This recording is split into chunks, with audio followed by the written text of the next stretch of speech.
The tongue. And the tongue is a very small and very, very dangerous instrument. You want to hear a recipe for disaster? Okay, here it is. This is a recipe for disaster.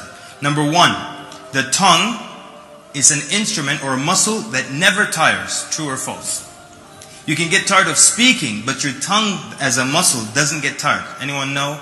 Anyone ever remember a time when your tongue got tired? Impossible. You know, the strongest and largest muscles in your body will get tired. Strongest muscle in your lower body, your thighs, get tired. In your upper body, the lats, strongest muscle, largest, they get tired. But the tongue never ever gets tired. Your jaws get tired, right? Sometimes your throat, you're at the buffet, you're eating too fast, swallow, swallow, swallow. Your throat hurts. Your cheeks from smiling, from laughing too long. But your tongue, incredible. That's the first recipe, okay? This is the first part of the recipe. Number one, it's a small instrument that never ever gets tired. Number two, few people can control it. See how this is getting worse and worse? It never gets tired. Few people control it. And number three, it is one of the main causes of people going into the hellfire, wal-'iyadhu billah.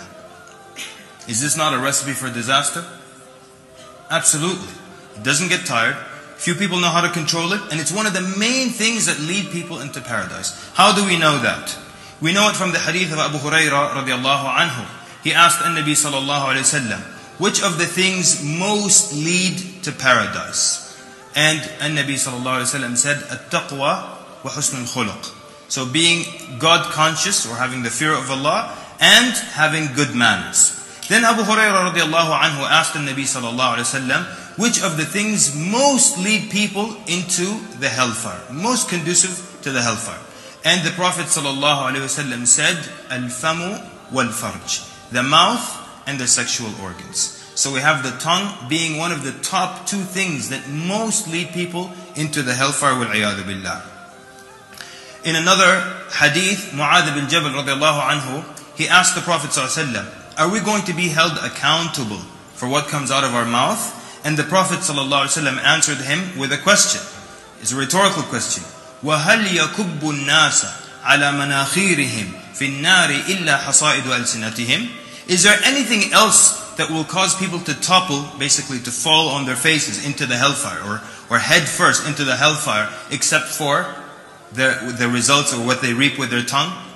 So it's one of the things that will cause people, most cause people to fall into the hellfire head first, wal-'iyadhu billah.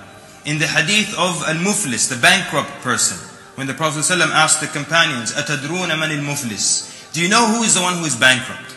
And they said, Ya Rasulullah, al-muflisu fina, man la dirham lahu wa la mata'. The one who is bankrupt amongst us is the one that has no money, no dirhams, no currency, and no possessions. Then the Prophet ﷺ explained to them, is the muflis, the one who is bankrupt, he is the one who comes forth on the Day of Judgment with a lot of good deeds.